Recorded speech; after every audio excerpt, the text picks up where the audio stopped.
to the Vinny Brusco Show on ZenLive.tv. Joining us for the very first time in Rocco's Modern Corner, Justin the Barber Beefcake. How's everybody doing? We said movie line. Oh, fuck, I forgot. Next one. You said that last time. Yeah, next one. To his left, running the soundboard, Rocco Venuzio. My dick's on fire. That made up for it. Steering the ship, as always, Michael. Yeah. And joining us on the couch, comedian, actor, Sandy Danto. My dick's on fire. Nicely done. Well done. I wanted to ask you, and you said you did a couple. You also been on Mashup, correct? Yeah, which I think is David Berkowitz. such an awesome. I get that a lot. Too. I was Son waiting of to bring it Sam. up, I but get he that said a it. lot. Or Harmar Superstar. That's awesome. Rosie O'Donnell. Yeah, Mashup is an amazing show. Yeah, I think it's kind of It's a good the. I think it's kind of the future of. You know, I watch stand up on TV, and I don't think it. I haven't seen a special. I haven't watched. I hear Bill Burr and Doug Stanhope stuff on Netflix is amazing, but I haven't seen a televised stand-up thing in a long time that I've thought was good. I mean, the way they're shot, it just doesn't capture It's anyone the way they were meant to be. Like, it's a really alive medium, but it just seems like if you watch Sam Kinnison's Yeah. Oh yeah. any one of his TV appearances, I mean, it doesn't matter. It captures him, and it's amazing. And it just seems like maybe he was just that dynamic of a performer, or the '80s was just the time to watch stand up televised. But it's so much more of a. Anytime I watch my own stuff, I'm just like, oh God, I hate this. I know. And I know, and I remember being there, performing it, being like, this is going great. And then I watch the video, I'm like, I hate everything about myself. Right.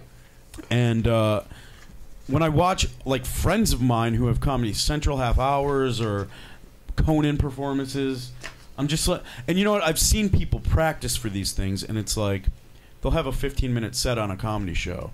And their first 6 minutes, they're just practicing their TV set.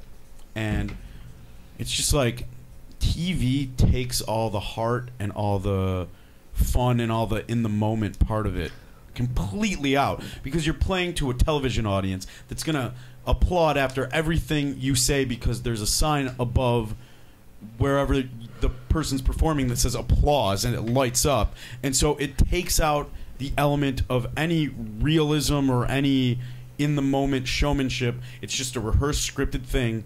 And so I've seen people practicing their thing in a 15-minute set, and after their 6 minutes of tightly scripted stand-up is up, they go into their real set, and it's a different world, and it's great.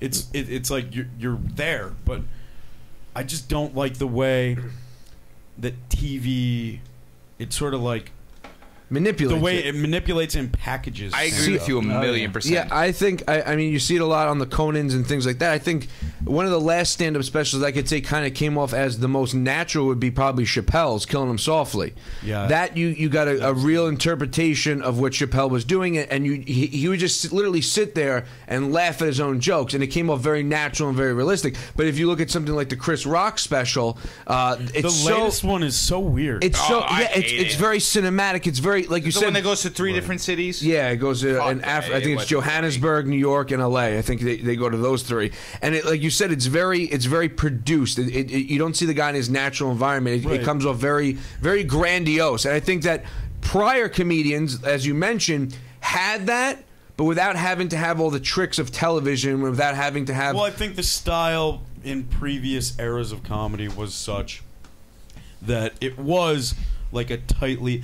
The other thing about New York and LA is New York comics very much just go out there and they're working on their like tight 7 minutes, tight 8 minutes, tight 10 minutes. In LA, it seems as though most comics may be working on that, but they're just they take time to enjoy the setting and the moment that they're in, and will stray from whatever they were planning on doing just to. And I'm not saying no New York comics do that. I've just in my experience, I've observed that New York comics are more professional minded. It's a little more holistic in LA. Yeah, exactly. It's exactly. I don't even know what if that's the right it's word. like. It's more laid back in LA. Right. It is. You can try out new things. Right, exactly. Not get judged too harshly. Right. Where what we've heard from the comics in the past is that New York audiences will let you know right away when something doesn't work. They don't really give you a chance. No. It's the A-Rod But LA is theory. like that too, because yeah. LA, if you're not somebody famous, you better be fucking funny. Yeah. And if you're somebody famous, you don't have to be funny at all, and you'll kill. Yeah, exactly. It's ridiculous. I hate show business. No, because like he brought up the Chris Rock one. I thought that sucked, that everybody was dying in the audience. Yeah, well, I didn't think it mean, was I'm funny. sure the shows were great, but the way, it's not even always. It's like how it's produced or how it's shot and how it's lit. It comes down to all that stuff. See, I think you mentioned Mashup being kind of one of the more genuine it's portrayals genuine because of the it comedy. presents the material in such a way where it's, I don't want to say in your face, but the way it's visualized, the way it takes it from the stand-up into a visualization of the material.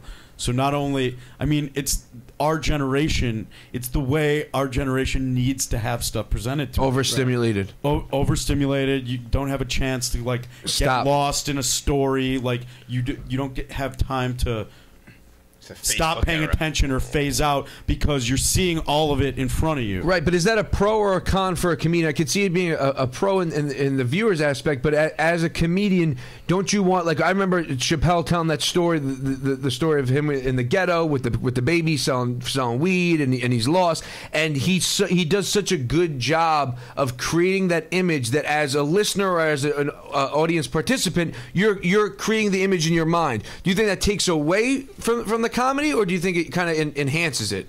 I'm sorry, I zoned out. What were you saying? No, that's why. I wrote that question down. God damn it! He's a talent because he's engaging enough that he can take the audience on that ride. And I'm not saying that in that moment it takes away from anything. But when you're watching it on TV, there's other. When you're in a comedy show, when you're an audience member, you're actively participating, whether you're talking or just watching. Right. We prefer you actively participate by just quietly. watching. Right. How annoying is that? It's fucking annoying, but hecklers. Yeah, how do you do sometimes it? I like it if it's like I'm talking to you and you're talking back and it's like you're tactful about it, but if it's somebody just yelling shit out every few seconds or people talking to each other in the audience, that's the goddamn What about the cell worst. phones? You know what? Like, I That's can't. just rude. Here's the thing: it's rude, but it's like I can't really fucking sit through anything without looking at my cell phone or texting. So it's like it's annoying, but you keep it on I vibrate. get it. Well, yeah, and I think just people are. It's tough because you just want to get people in to watch the shows. Yeah, and it's like I think it's tough out here for me because I come out here with TV credits, but like I said, nothing that I'm known for. No picture on your IMDb, but an IMDb page nonetheless. And sort of credits. And so I could ride a horse. If only that got me in at the comedies. Hey, Esty, I can ride a fucking horse. But you're saying the transition from LA to New York. Well, it's tough because I've built up a name for myself there, and I'm in at the clubs there, and so there's more freedom, and there's more. What was I trying? Like, more. I just have more credibility there than I do here, and it's like everywhere I go, I am constantly having to prove myself, and I'm like, just. My ego is bruised a little from it, but it's the kind of thing that if I spend a little bit more time here, but it's a check, isn't it? Like kind of a check thing. Like you kind of check yourself at that point where like it's kind of humbling. Like you're out there, you're doing definitely humbling. You're doing your thing. You're riding horses. You're on Mad TV, and then you kind of come out here, and it's like you have to start over again. Yeah, and that is I didn't have to start completely over because I hate networking, but I'm pretty naturally good at it. I'm just like you have to be affable, friendly, approachable kind of guy. I think it's the mustache. Yeah, it is the mustache. It might be. But Kill those suckers! But it's, for at least in my case, part of the creativity and this. I hate when people go into the process and all that. It's like pretentious. But for me personally, and I'm gonna get pretentious and artsy fartsy. That's all right. Sorry, but we embrace the delusion of your ego. For me, the delusion of my ego being me being greater than maybe I really am, or as great as I might be, helps me be more creative and inspires me, because then there's nothing holding me back, like no neuroses or insecurities or second thoughts like I shouldn't be doing, because shit's bound to fail, and not everybody's gonna like a joke that other people do, even if it's a good joke. Not everyone's gonna like it. Man, confidence in what you do is right, and the everything. Confidence level gives you that delusion. Confidence, all it is a delusion. That delusion will turn real. Right, exactly. Yeah. It's a belief in the delusion that you're greater than you really are. No one's really that great, and the people who are, they're either like huge assholes about it, or they're like, no. That is the most poetic we've ever They're gotten on nebbish. the show. They're nebbish. What? What'd you say? I said that's the most poetic we've ever gotten. Yeah, we don't really get that deep on the show. We usually keep that was a moral lesson, right? We there. keep it to fart jokes, but to be honest with you, I hear what you're saying though, because you have. It's a metaphor for my digestive tract. There you go. That's way better. Now we're talking. No, but nice segue. I completely understand what you're saying, because you have this, and I'm sure you could, especially, and not that having the success that you've had. And well, you're a man. No, listen, you're right. man, I'll take. See, this is part of it. Like, if I just bought into the delusion that I'm successful. But I'll fucking take Mad TV, man. That's gonna. Oh no, I'm happy. Awesome, man. I'm very grateful for, and I do. From the outsider's point of view, I am very successful, but that success, I haven't like run with it, or it hasn't. You're not driving a Bentley, but I'm saying, I'm driving a Camaro T-top. All right, they haven't made those in 10 years. That's better than when I drive. but I picked you up in my Jeep Patriot. You're very humble. Those are what? You're very humble. I guess so. We appreciate that. Thank you. I want to be a dick rocker. I'm the humblest guy around. If you ask anyone, I'm pretty fucking humble. I'm the most humble fucking guy you'll ever meet. But if I don't know, I just think that it took me a while to grow into having confidence in my comedy, and that's one thing I do have. But being out here constantly having to prove myself and not being known for what I can really do. I just farted, by the way. That's awesome. To lighten up the mood. That's cool. Kind of made it like it's sort of. We encourage farts. Halter. It's put shackles on my creativity a little, but that's all just stuff that's in my head. But I get that same way. I get very like I'll like I said I'll rewatch the show, or I'll listen to the show, and when we leave here I'm like, this fucking it sucked. It's fucking horrendous. You're critical. But I can't. But I'm very, like I said earlier, I'm very like I think too much about it. Like instead of just coming on and doing the show and having a blast doing it. You guys all right? Yeah, you continue. Well, they're laughing at our talking about us neurotic dudes. but that's behind our back, and even if they're not, we think they are. Aha! You're here. I found somebody else you look like. I'll just tell you now. We'll bring up the image later. Okay. Khalid Sheikh Mohammed. Oh Lord! The terrorist. I've been told. I've been told I look like Gaddafi. I played Gaddafi in Pauly Shore's upcoming. It's the mustache. The mustache just does it every time. Yeah, in Pauly Shore's upcoming special. You do have, and I was before the show we were. I was going to say before the show we were. I was looking at your history and things. You kind of have a friendship with Pauly Shore. Yeah. He's Really? I've got a conflicting relationship with him. He's like an older brother that, takes care of me, but also like shits on you. Only gives a shit about himself. I've heard that. I mean, he grew up like a spoiled rich kid with no supervision, and just kind of like grew into that and not beyond it. Well, his mother used to own, was it the comedy? She still does. She still does. Yeah. Wow. I don't want to sidetrack this too much into Pauly Shore, because he's already too much in my life. But he's not watching. I moved out to LA right after college in 2006. I was working at National Lampoon, and I was trying to get. I was doing sketch stuff, but I really wanted to do stand up. And my friend was interning for him. Met him at a nightclub. Started interning for him, and he didn't want to do it anymore. So he had me replace him. And I was interning for him on top of doing this full-time job. And then I was like, dude, can you get me a job at the Comedy Store, please? And he's like, yeah, bro. We'll get you in there. He talks like it's he still talks like that. That drives me fucking crazy. I'm like, fucking talk! So I started... in the But he got me in there, and he started taking me on the road with him. I never, like, asked or wanted, but he, you know, he took it. Like, I'm just like, I don't get why he likes me so much. But he does, and I'm like, you know, it's all good. Like I said, I'm easy to get along with. I do what he fucking says, even though it's degrading. And I'm now at the point where I'm just like, I gotta fucking figure something else out so I can be on my own. But you know, he's a hustler. He's always trying to put together his own projects, whether they're good or bad. And he's got a new. I'll plug him. You know, why not? Yeah, He's got a new Showtime right? special coming out. Maybe I think I doubt it. I think it comes out either October 26th or November 5th or something like that. He's like, it's either October, it's either in a week or 2015. But he's trying to sell downloads off his website paulyshore.com of the special that'll be airing on Showtime.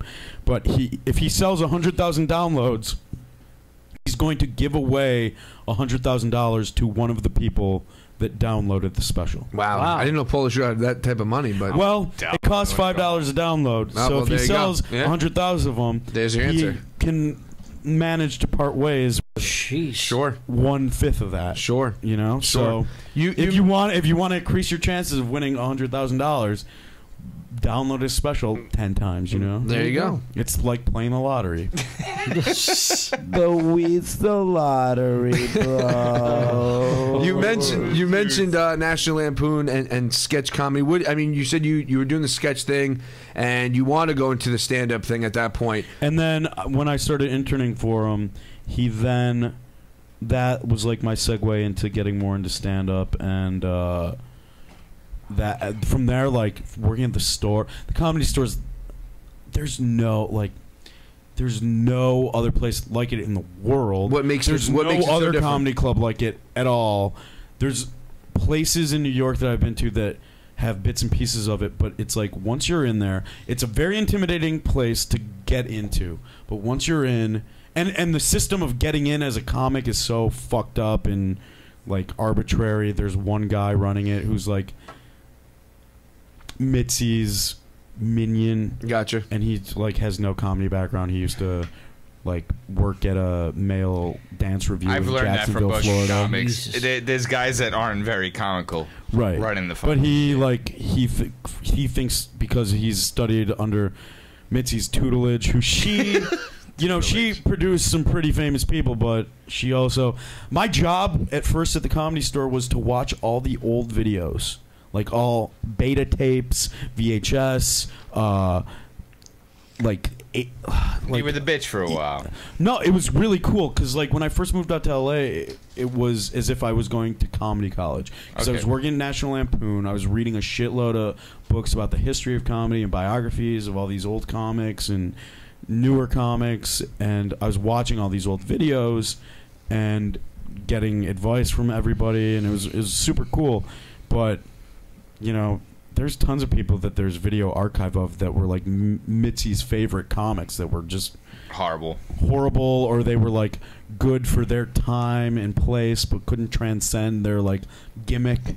Right, their shtick doesn't carry. The homemaker woman from the South that doesn't take no lip from no one, and she's real sassy. Like Roseanne did that, but like there were other comics that came before her that you didn't see, or don't know of, because they couldn't transcend that. And like Yakov Smirnoff. I mean, I guess he still kind of has a career in Branson, Missouri, but like.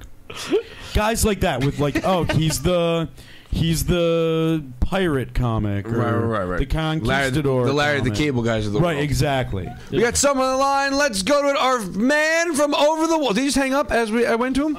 Oh Jesus, he was on. He was on hold for a while. Call back, Vaughn. Vaughn Whiskey, I guess, had a question for you. Is he the only audience member? He's the only person. He's the only one. What up, Vaughn? Over the phone. Sandy, do you get this a lot? Do you get called Mario a lot? Oh yeah, that's the other one. I get that. I didn't even think that. If it's not at first, if it's not Ron Jeremy, it's Mario. Now, you say that like you do the stand-up comedian like when you can and possibly like why don't you go to conventions like Comic-Con and stuff like that and dress up as Mario? They make shitloads of money at those things.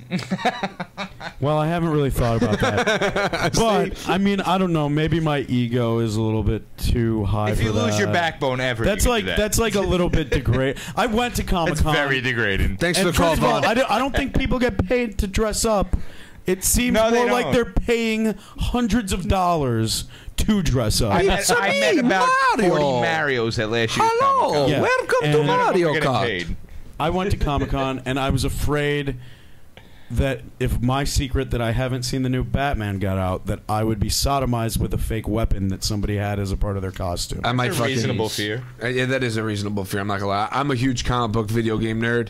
I love all that stuff, but I mean, I wouldn't go that far as to sodomize. I'm not a huge, but there are guys that are What that kind of fan are hardcore you, there. Vinny? There are guys that traveled from wherever the fuck in like Vermont to be at Comic-Con, and they would sodomize me with their fake sword if they knew that I haven't seen the new Batman yet. There's still And a it's half not 'cause hour I left of don't- this show. I love comic books and cool stories and video games and all that, but not to the point where it's taken over my life. You know what I mean? We've asked every comedian, so we'll just keep the trend going. If you had to pick your comedy Mount Rushmore, what would it be? Sam Kinison for sure. Woody Allen. First Woody Allen. Yeah, that is the first Woody Allen. For me, Andy Kaufman. Nice. And First Andy He'd be on Kaufman. mine. Yeah. Thank you very much.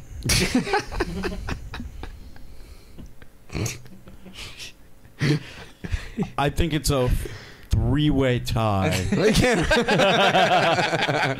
You know, all right. The like, I just got it. All right, it would probably be Chris Rock.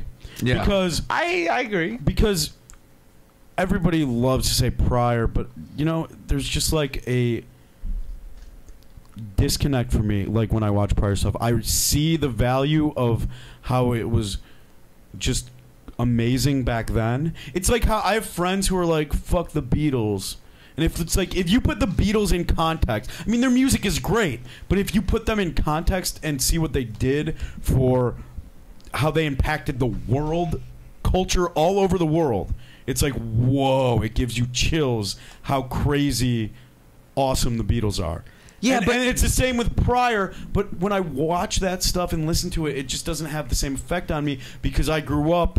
It's like In the Chris Rock It's era. like you'll see in a shitty movie shots and like lighting that was originally done by like Lumiere or Hitchcock that at the time was amazing, but you totally take it for granted because It's in every single movie. It's just in every single movie now. Right, it goes back to the Matrix, the bullet time in Matrix, and how it was so cutting edge and state of the art, and the slow motion and the fighting and the choreography, and now that's become such a part of every fight movie, action movie, that now it's like, all right, yeah, I get it. Right, It's a exactly. badass action scene, I get it. It's a badass chase scene, I get it. It loses its charm after it's oversaturated in the culture. Exactly, and I unfortunately am aware of that kind of thing, but still fall totally fall victim to it. You know what I mean? You still get the puppy dog eyes when you see a fucking badass, oh, that's a great action movie or a great action sequence, but it's still part of, you've